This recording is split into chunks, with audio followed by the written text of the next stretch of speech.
Daniel Sancho, ¿en qué situación debe estar ahora? Tú que conoces las cárceles y las leyes tailandesas. O sea, él está condenado a cadena perpetua, va a cumplirla toda ahí, se va a llegar a España, una vez aquí puede haber cambio. ¿Y cómo crees que está en la cárcel siendo un preso tan mediático?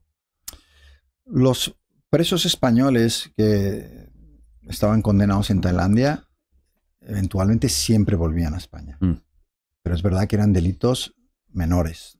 Tráfico de drogas, tampoco menores, porque ya digo que en Asia normalmente es...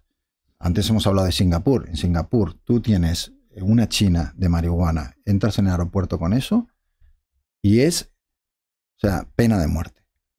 La condena. Luego te la pueden rebajar a cadena perpetua. Y esto es importante decirlo porque sigue habiendo gente tan idiota como para dejarse convencer por gente para hacer ese viaje llevando droga a Asia. Es lo peor que puedes hacer. Entonces, en este caso, al ser un delito de sangre con asesinato, es más complicado, ¿no? Primero porque tú necesitas un perdón real, que es más difícil de conseguir cuando tú has cometido un asesinato. Es difícil predecir qué va a pasar, pero sí que hay un acuerdo que puede permitir el traslado después de un periodo de tiempo. Va a depender mucho de la presión que quieran ejercer también las autoridades españolas. Y esto sí que es complicado, porque van las autoridades españolas a intentar con todos sus medios traerse a un preso español que ha descuartizado a su víctima, sabiendo que en cuanto venga a España, porque nuestro sistema penal es mucho menos punitivo, en poco tiempo o en unos años Va a salir. ¿Va a salir? ¿Qué va a hacer, el gobierno, ¿no? Claro. Porque hay un caso previo, que es un precedente, que además me parece que viene muy al caso.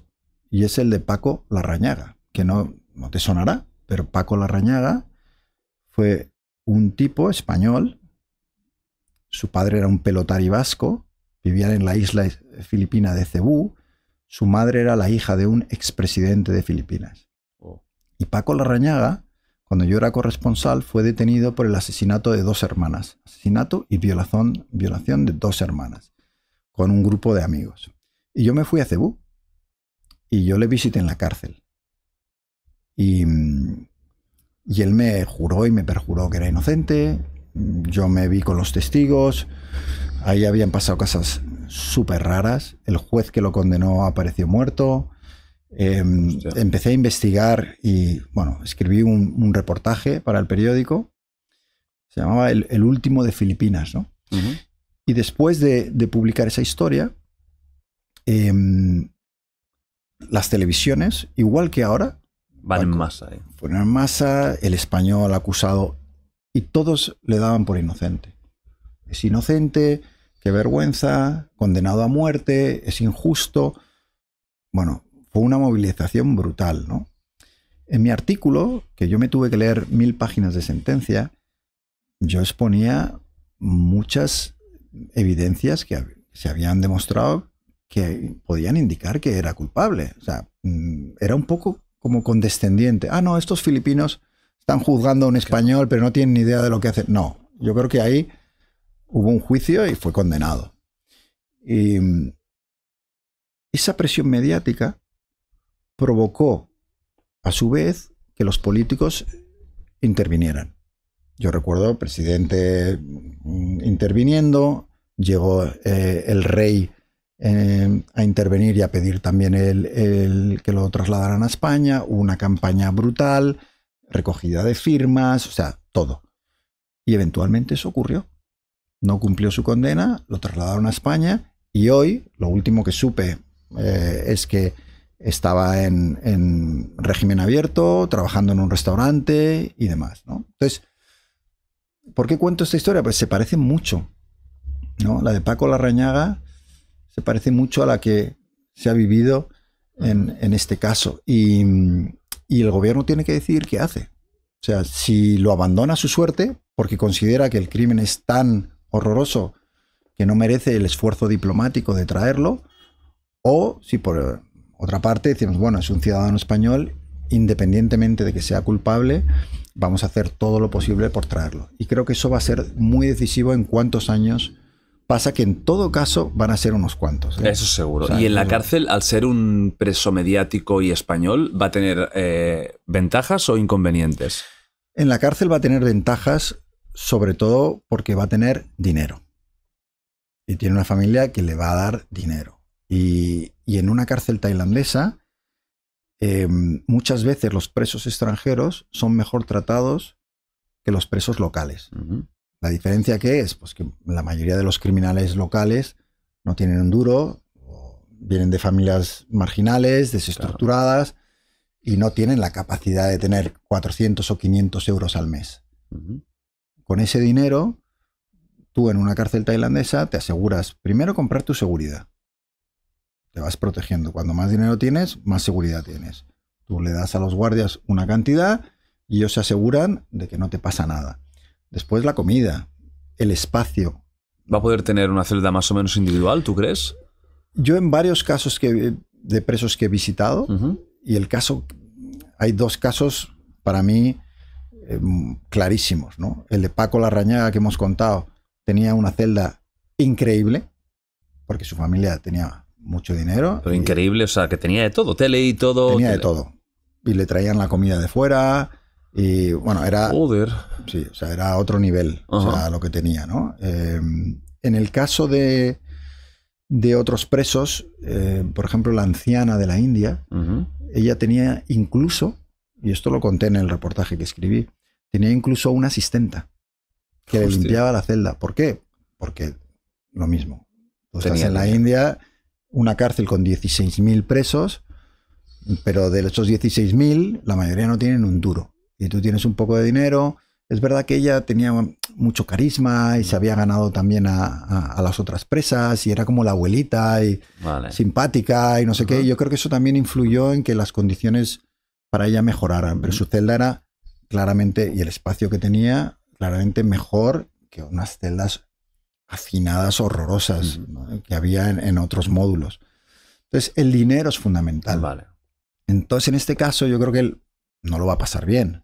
O sea, es una situación durísima para cualquiera que además ha vivido en el privilegio, Ujú. encontrarse de repente, no solo en una cárcel, sino con un horizonte en el que dices, es que a lo mejor el resto de mi vida me lo paso aquí, ¿no? Psicológicamente me parece que, igual que te digo que físicamente puedes hacer cosas por mejorar tu situación y tener un poco de seguridad, de mejor comida, psicológicamente no veo una manera de paliar Ujú. el trauma, y aquí no quiero situarle bajo ningún concepto en la posición de víctima, ¿eh? Ajá. Creo que él es en este caso el verdugo y el culpable, pero es la realidad que se va a adaptar mucho peor alguien que ha vivido en el privilegio y en las comodidades a una situación en la que de repente todo eso desaparece y pasas bueno, pues es el mismo caso que cuento en Días Salvajes, que es el hijo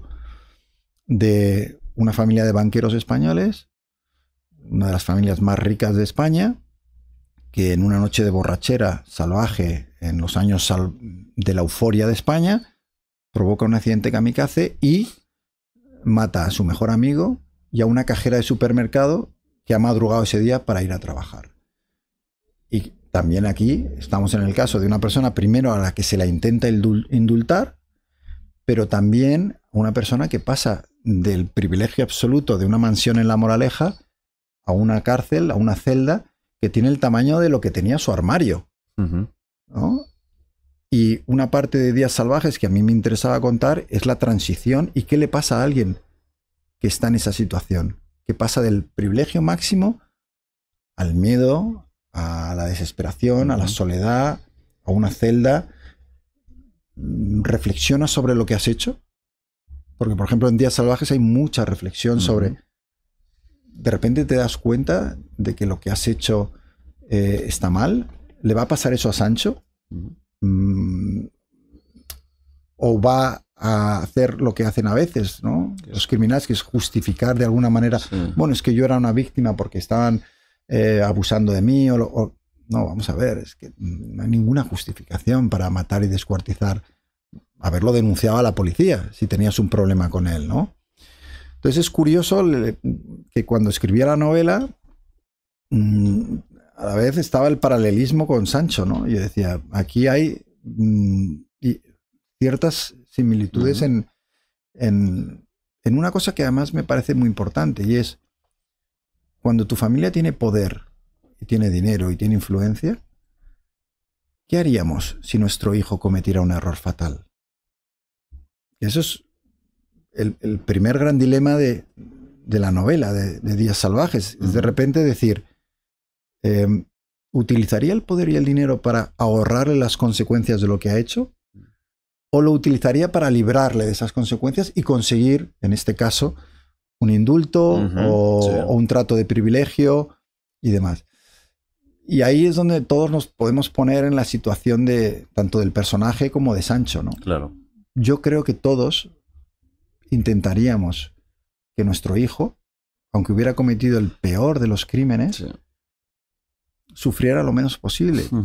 Porque ese amor paterno, ese vínculo, no lo puedes romper por mucho que la gente vea a tu hijo como un monstruo. Que parece que es lo que ha pasado, ¿no? Porque el padre ha ido a visitarlo, ha estado en el juicio, la madre igual. Y han hecho todo. Han hecho todo lo posible, mejor o peor, han hecho todo lo posible. Tú cuando decías un poco la vida que llevaba él ahí, porque esto es público, se sabe, es decir, qué tipo de vida llevaba ahí. O sea, un chico estaba de fiesta, ¿no? Es que esa isla es de fiesta. O sea, es una isla donde todas las lunas llenas, gente de todo el mundo, y gente que vive en Bangkok también, muchos, saben que cuando llega la luna llena, hay los días que dura la luna llena, hay unas fiestas inmensas en la principal playa, hay drogas, hay desenfreno.